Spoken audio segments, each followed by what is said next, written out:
আসসালামু আলাইকুম ওয়া রাহমাতুল্লাহি ওয়া বারাকাতুহু। আলহামদুলিল্লাহ ওয়াসসালাতু ওয়াসসালামু আলা রাসূলিল্লাহ ওয়া আলা আলিহি ওয়া আসহাবিহি ওয়া মান ওয়ালা। প্রিয় দর্শক, জীবনের আলো ইউটিউব চ্যানেলে আপনাদের সবাইকে স্বাগত। আশা করছি প্রত্যেকে ভালো আছেন এবং আমাদের তাফসীরুল কোরআনের অনুষ্ঠানগুলো আপনারা দেখছেন। আমরা আজকে সূরাত আলে ইমরানের ২৭ নম্বর আয়াত আপনাদের সামনে পেশ করব। সংক্ষিপ্ত তেলাওয়াত, সংক্ষিপ্ত তাফসীর এবং শিক্ষাগুলো আপনাদের সামনে আমরা উপস্থাপন করব ইনশাআল্লাহ। আসুন তাহলে শুরু করা যাক। আউযু বিল্লাহি মিনাশ শাইতানির রাজীম। তুলিজুল লাইলা ফিন নাহারি ওয়া তুলিজুন নাহারা ফিল লাইল وتخرج الحي من الميت وتخرج الميت من الحي وترزق من تشاء بغير حساب। প্রথমেই আমরা শাব্দিক তরজমা উপস্থাপন করব। আল্লাহ সুবহানাহু ওয়া তাআলা বলছেন, তুলিজুল লাইলা, তুলিজু আপনি প্রবেশ করা। আগের দোয়ার ধারাবাহিকতায় বলা হচ্ছে, হে আল্লাহ আপনি প্রবেশ করান আল্লাইলা রাতকে, ফিন নাহারে দিবসের মধ্যে বা দিনের মধ্যে, ওয়াতুলিজু এবং আপনি প্রবেশ করান আন-নাহারা দিবসকে, ফিল্লাইল রাতের মধ্যে, ওয়াতুখরিজু এবং আপনি বের করেন অর্থাৎ সৃষ্টি করেন আল হাইয়া জীবিতকে, মিনাল মাইয়িতে মৃত থেকে, ওয়াতুখরিজু এবং আপনি বের করেন তথা সৃষ্টি করেন আল মাইয়িতা মৃতকে, মিনাল হাই জীবিত থেকে, ওয়াতারযুকু এবং আপনি রিজিক দিয়ে থাকেন মান ওই ব্যক্তিকে, তাশাউ যাকে চান, বিগাইরে হিসাব হিসাবহীন, বিনা হিসাবে, হিসাবের বাইরে আপনি যাকে চান রিজিক দিয়ে থাকেন। এবারে আমরা সরল বঙ্গানুবাদ পেশ করছি। আল্লাহ সুবহানাহু ওয়া তাআলা সূরাত আলে ইমরানের ২৭ নম্বর আয়াতে ইরশাদ করছেন, আপনি দিবসের মধ্যে রাতকে প্রবেশ করান এবং রাতের মধ্যে দিবসকে প্রবেশ করান এবং আপনি মৃত থেকে জীবিতকে সৃষ্টি করে থাকেন এবং জীবিত থেকে মৃতকে সৃষ্টি করে থাকেন, আর যাকে ইচ্ছা আপনি বিনা হিসাবে রিজিক প্রদান করেন। প্রিয় দর্শক, আগের আয়াতে আল্লাহ সুবহানাহু ওয়া তাআলা তার প্রিয় হাবিবকে এবং তার মাধ্যমে আমাদেরকে একটা চমৎকার দোয়া শিখিয়েছেন। তারই ধারাবাহিকতায় আল্লাহর ক্ষমতা এবং তার সৃষ্টির যে আরও বৈচিত্র্য রয়েছে সেটা এখানে তুলে ধরা হয়েছে। এখানে আল্লাহ সুবহানাহু ওয়া তাআলা দিবস এবং রাত্রির আবর্তনটাকে তুলে ধরেছেন এবং এখানে তিনি বলেছেন যে এই জিনিসগুলো তো আসলে আমরা বাহ্যিকভাবে যেটা দেখি, সৌরজগতের আবর্তন, চন্দ্র, সূর্য, গ্রহ, নক্ষত্র এগুলো চক্রাকারে ঘুরে এবং যে কারণে রাত দিনের সৃষ্টি হয়, কিন্তু এই আয়াতটিতে তার আসল কারণ তুলে ধরা হয়েছে। আল্লাহ তিনিই আসলে দিবসকে সৃষ্টি করেন, তিনিই রাতকে সৃষ্টি করেন এবং দিবসের পরে রাত, রাতের পরে দিবস আসার এই যে আবর্তন, তারও স্রষ্টা হচ্ছেন তিনি। এবং এখানে উদাহরণ আল্লাহ সুবহানাহু ওয়া তাআলা দিয়েছেন দিবসকে রাতে, রাতকে দিবসে ঢুকানোর। এটা একটা চমৎকার ব্যাখ্যা তিনি উপস্থাপন করেছেন, যেটার মধ্য দিয়ে আসলে আরও অনেক বাস্তবতা আমাদের সামনে ফুটে উঠেছে। আমাদের যারা পদার্থবিজ্ঞানী তারা বিষয়গুলোকে আরও সুন্দর করে বলতে পারবেন, কিন্তু যেহেতু আমরা তাফসীর করছি, আমরা এখানে শরঈ বিষয়গুলোই তুলে ধরব।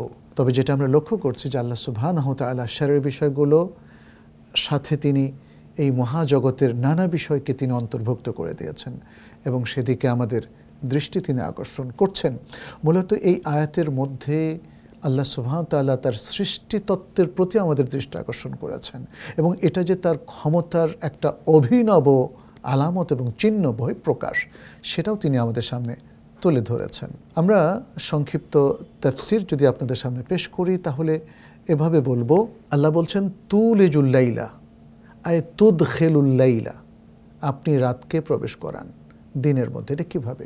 আমরা যেমন এখন যদি রাতে অবস্থান করে থাকি, তাহলে কিছু সময় পর আমরা দেখলাম যে চারিদিকে আলো, সূর্যের আলো, রাত আর থাকছে না, দিনটা চলে এসছে। তাহলে মনে হয় যেন সময়টাকে আল্লাহ তাআলা এমনভাবে পরিচালিত করেন, অথবা এই মহাবিশ্বে গ্রহ, নক্ষত্র, সৌরজগৎ, এই যে চন্দ্র, সূর্য, এগুলোকে এমনভাবে তিনি স্থাপন করেন যে এগুলোর কক্ষপথে চলতে থাকে, সময়টা তার গতিতে চলতে থাকে, আর এর মধ্যে রাত আসে, রাতের পরে আবার অটোমেটিক দিন আসে, দিনের পরে আবার অটোমেটিক রাত আসে। মনে হয় যেন আল্লাহ তাআলা রাতকে দিনের মধ্যে ঢুকিয়ে দিয়েছেন।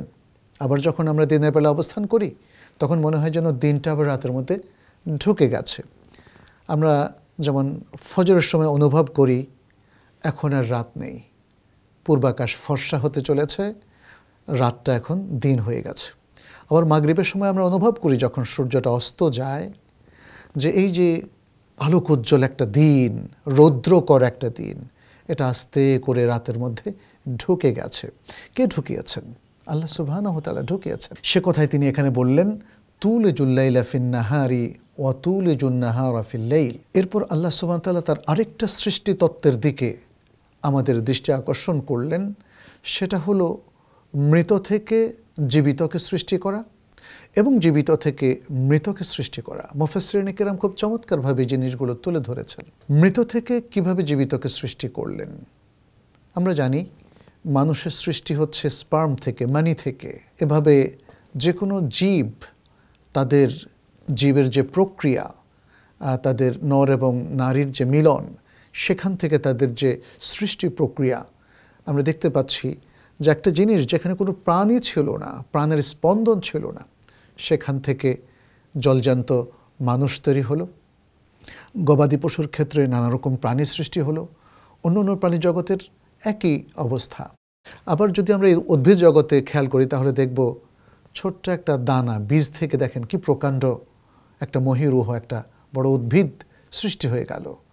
এবং ছোট ছোট শস্য দানা থেকে, যেমন ধান, তারপর গম ইত্যাদি নানা ধরনের শস্য উৎপাদন হতে শুরু করলো। যেই দানাটা আসলে নির্জীব একটা জিনিস, পড়ে থাকলে যদি আপনি হয়তো কোথাও মাটি ছাড়া অন্য কোথাও ফেলে রাখেন, এ থেকে কিছু সৃষ্টি হবে না। কিন্তু আল্লাহর নিয়ম অনুযায়ী যদি মাটির মধ্যে আর পানির মধ্যে সেটাকে রাখেন, তাহলে সেখান থেকে উদ্ভিদ, বড় বড় প্রকাণ্ড বৃক্ষ সেখান থেকে তৈরি হয়। তাহলে এটা হলো মৃত থেকে জীবিতকে সৃষ্টি করা। আর জীবিত থেকে মৃত, আল্লাহ তাআলা মানুষ থেকে তার মানি সৃষ্টি করেন, প্রাণী থেকে তাদের অন্য প্রাণীর সৃষ্টি হওয়ার যে উপাদানগুলো, সেগুলো প্রথমে মৃতবতই থাকে। আবার তিনি যেমন একটা খেজুর গাছ থেকে তার দানা, শস্য বীজ, শস্য থেকে শস্য বীজ তিনি সৃষ্টি করেন। এভাবে জীবিত থেকে তিনি মৃতকে সৃষ্টি করেন। আর এরপরে আয়াতের শেষ অংশে এসে তিনি বললেন, ওয়াতারযুকু মান তাশাউ বিগাইরি হিসাব। আল্লাহ সুবহানাহু ওয়া তাআলা খুব চমৎকার আরেকটা তথ্য আমাদেরকে প্রদান করলেন। সেটি হলো রিজিক দাতা স্বয়ং আল্লাহ। যাকে ইচ্ছা আল্লাহ তাআলা রিজিক দেন, এবং যাকে ইচ্ছা তিনি হিসাব ছাড়াই রিজিক দেন। অন্য আয়াতে আল্লাহ সুবহানাহু ওয়া তাআলা বলছেন, ইন্নাল্লাহা হুয়ার রাজ্জাকু যুল কুওয়াতিল মাতিন। নিশ্চয়ই আল্লাহ সুবহানাহু ওয়া তাআলা তিনিই হচ্ছেন রিজিক দাতা, তিনিই শক্তিশালী এবং তিনি প্রবল পরাক্রমশালী। রিজিক দাতা, রিজিকটা কি? আমরা অনেকেই রিজিক বলতে মনে করি যে খাবার, জীবিকা, টাকা পয়সা কিংবা ক্ষমতা। আসলে রিজিক আরও ব্যাপক একটা শব্দ। রিজিক মানেই হচ্ছে আল্লাহ তাআলার পক্ষ থেকে যে কোনো প্রাপ্তি, যে কোনো বারাকা, যে কোনো রাহমা, যে কোনো তৌফিক। এই যে আল্লাহ আমাদেরকে সুস্থ রাখছেন, এটাও রিজিক। আল্লাহ আমাদেরকে সুসন্তান দিলেন, এটাও রিজিক। আল্লাহ আমাদের অল্পের মধ্যে সকল প্রয়োজন মিটিয়ে দিলেন, এটাও রিজিক। আমাকে যে স্বল্পে তুষ্ট থাকার তৌফিক দিলেন, তাও রিজিক। আল্লাহ যে আমাকে দিনদারি দিলেন, চমৎকার আখলাক দিলেন, এটাও রিজিক। ফলে আল্লাহর রিজিক আল্লাহর কাছ থেকে চেয়ে আমাদেরকে নিতে হবে। আল্লাহ ছাড়া কেউ আমাদেরকে রিজিক দিতে পারেন না। আর আমরা রিজিকের ব্যাপারে দৃষ্টিকে সংকীর্ণ রাখবো না, কারণ আল্লাহ যে এত হাজার হাজার নিয়ামত দিয়েছেন, এ সবটাই তার রিজিকের মধ্যে অন্তর্ভুক্ত। এবং সত্যিকার অর্থে আমরা এগুলোকে হিসাব করলে কোনো কুলকিনারা পাবো না। আমাদের চোখের কর্নিয়া, আমাদের ব্রেনের সেলগুলো, আমাদের অঙ্গ প্রত্যঙ্গগুলো, আমাদের রক্তকণিকা, আমাদের হার্ট, আমাদের সব কিছুই রিজিক। সুতরাং এই আয়াত থেকে আমরা যে আলোচনাটা করলাম, তাতে এটা আমাদের কাছে প্রতীয়মান হয় যে আল্লাহর রিজিক অনেক বড়, এটা সংকীর্ণ কিছু নয়। বরং রিজেকের এই জ্ঞানটা যদি আমাদের থাকে তাহলে তার উপর তাওয়াক্কুল এবং তাকে শুকরিয়া জানানোর বিষয়টা আমাদের আরও শক্তিশালী হবে এবং তার উপর ঈমানও আমাদের বেড়ে যাবে। আমরা তো পৃথিবীর একটা নানা রকম ম্যাথমেটিক্যাল ক্যালকুলেশন করি, তাই না? দিন শেষে কত টাকা আমাদের রোজগার, তারপরে এই চাকরি করে কত টাকা স্যালারি পাবো, ওই ব্যবসা করে কত টাকা স্যালারি পাবো। কিন্তু আল্লাহ সুবহানাহু ওয়া তাআলা যাকে ইচ্ছা প্রভূত তিনি দান করার সামর্থ্য রাখেন। প্রিয় দর্শক, এই আলোচনার মাধ্যমে আমাদের সামনে অনেকগুলো সত্য প্রতিভাত হয় এবং অনেকগুলো শিক্ষা আমরা এই আয়াত থেকে অর্জন করি।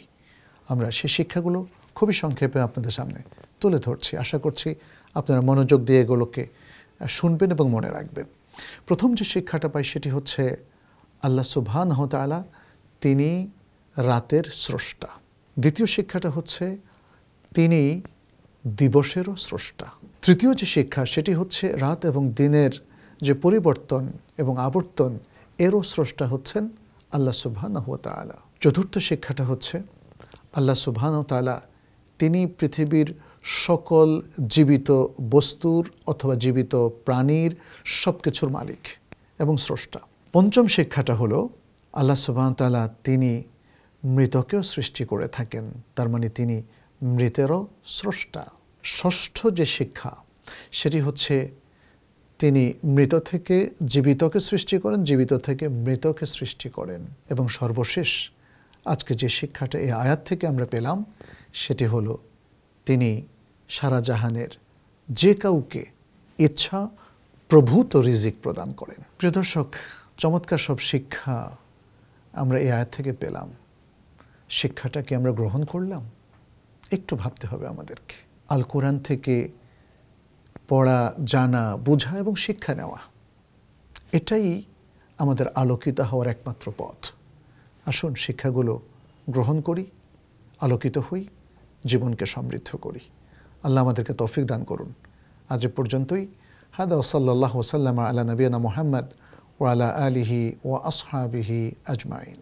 ذلك الكتاب لا ريب فيه هدى للمتقين